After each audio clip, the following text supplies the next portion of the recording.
I like myself for various reasons, maybe a bit more than his son did.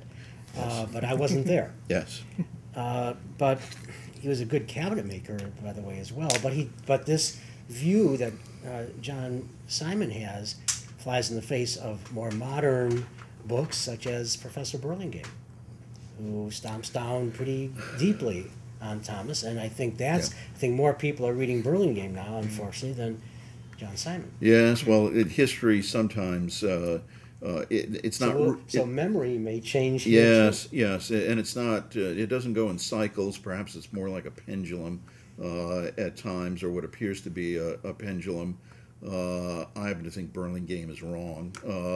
Not just because John Simon was a friend, but I also am working on a book on Lincoln and Grant myself. So I've done my own research as part of that effort, and Michael Burlingame is just very hard on Tom Lincoln, and I think excessively so. And if that's going to be the trend, that's unfortunate because, as John Simon put it, you don't have to denigrate Thomas Lincoln in order to elevate Abraham Lincoln. That should not be the construct. To understand Thomas Lincoln and his world should be in its own right, but also Abraham did not get along well with his father.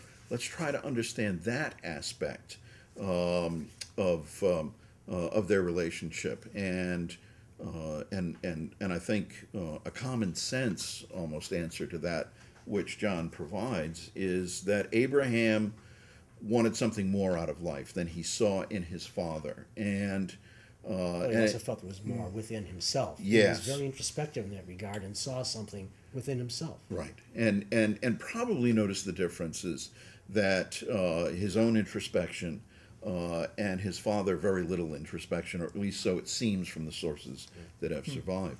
John also wrote another path-breaking essay on Anne Rutledge, in which the debate had gone back and forth as to did Lincoln love Anne Rutledge? Can we rely on William Herndon's testimonies that he collected from various people in New Salem in 1866 and afterwards?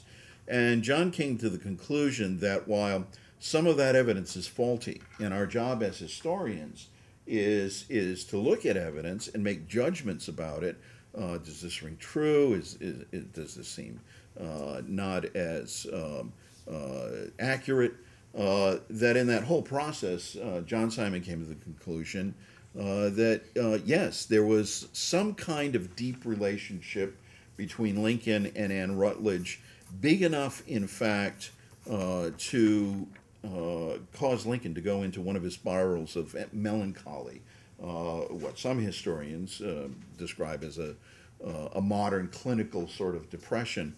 And again, I happen to agree with John. I guess, quite frankly, if you picked out any of these essays, I would agree with John Simon. But some of my own research has gone beyond. Let me beyond ask you that. this briefly. Well, Yeah. I have a couple of other things I've got to get to, and Sure. we're getting close to the end.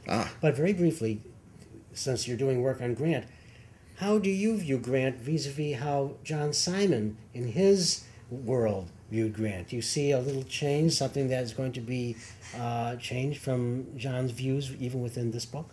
Yeah, one thing that John did not do was take a very close look at the relationship between Jesse Grant, Ulysses' father, and Ulysses. And so my book actually is not simply limited to the time period for Lincoln and Grant having a relationship from March 1864 to April 1865.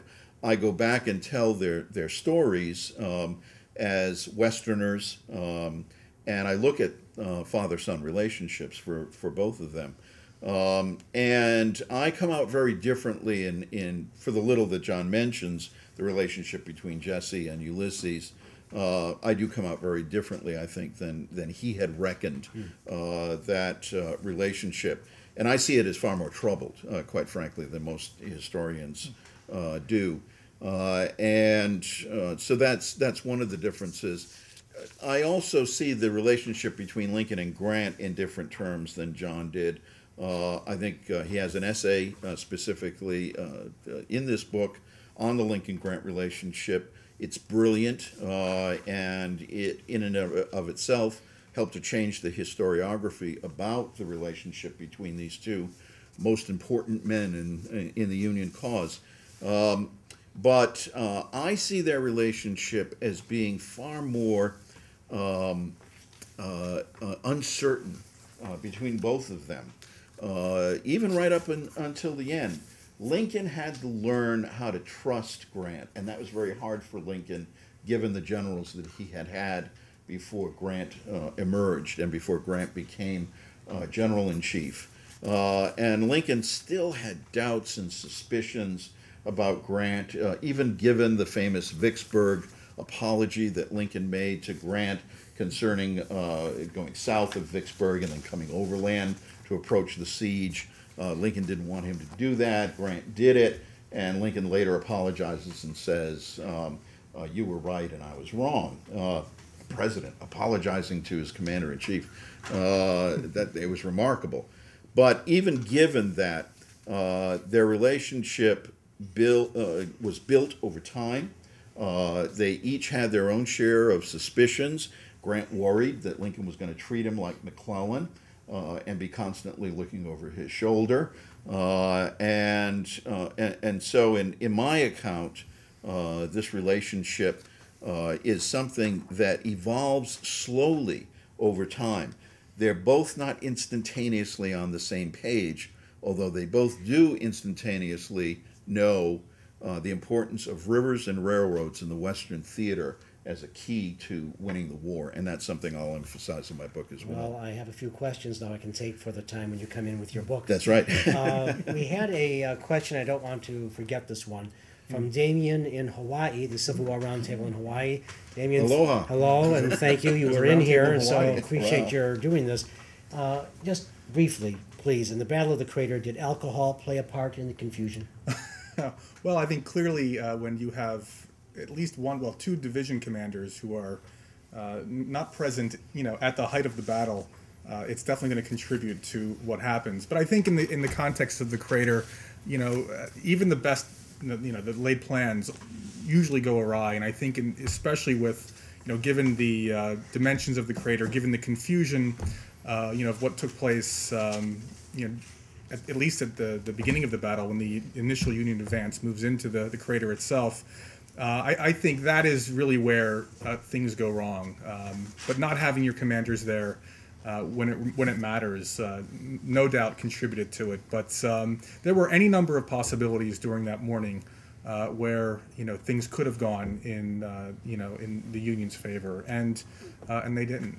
But it's a good question, and I would love to go to Hawaii and give a talk at their Civil War Roundtable. All right, there you go. I'll carry his bags.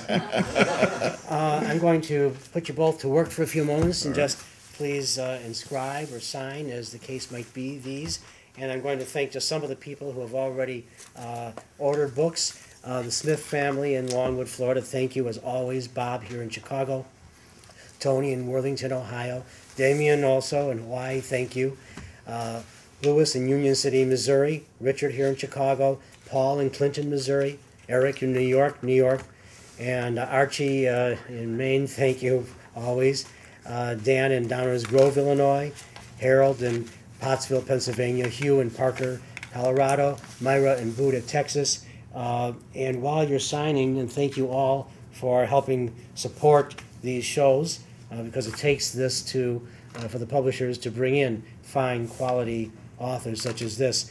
I want to say that coming up very quickly next Friday, is Stephen Carter's novel, but one I think you might enjoy nonetheless. People didn't like Killer Angels when it came out either, and then I had to browbeat into them, the Civil War buffs, read this thing, you might like it. I won a Pulitzer.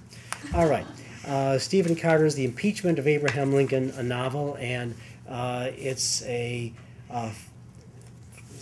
possibly far-fetched in some areas, but it's a lot of fun. Lincoln survived the assassination and what happened afterward. August 15th at 3 p.m., it's a Wednesday, we're going to have it's on the bicentennial of Fort Dearborn here in Chicago. So we're going to have two works on the War of 1812.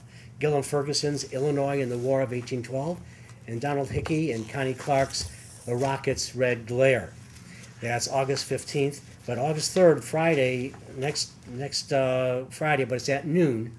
So set your VCR if you don't want to go to our archive. Thursday, September 27th, Jim McPherson will be back again. War on the Waters, and this is going to be good stuff. We have him as well at the Union League Club on Friday, September 28th, if you'd rather be there. Also that evening at the Pritzker Military Library, if you'd like to be there. Saturday, September 29th, he'll be up in Kenosha Civil War Museum. So I hope that's a Saturday at noon. I hope you'll come there. Dan in Beaver Dam, Wisconsin, you could come down and say hello. It'd be nice. And then Friday, October 5th, we're looking ahead a bit, Richard Slotkin, The Long Road to Antietam. So we have a nice beginning of the fall starting up there as well, and I hope you'll all join us for that.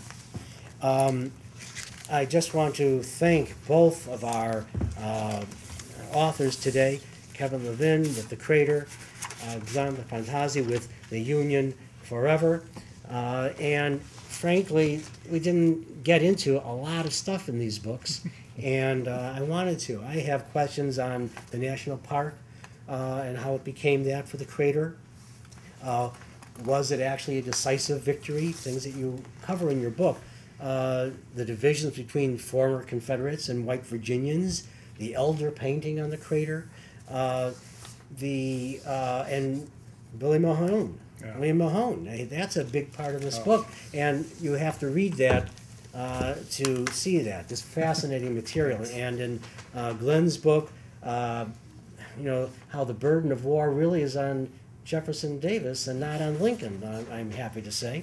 Emancipation is here. How Lincoln, Halleck, Grant, Stanton all redefined the roles that they had in the war. They redefined them for the nation and how they continue today. Modern command system. That's right. Yeah. And also Grant's important relationships with both Julia, his wife, and Elliot Washburn, who certainly helped him out.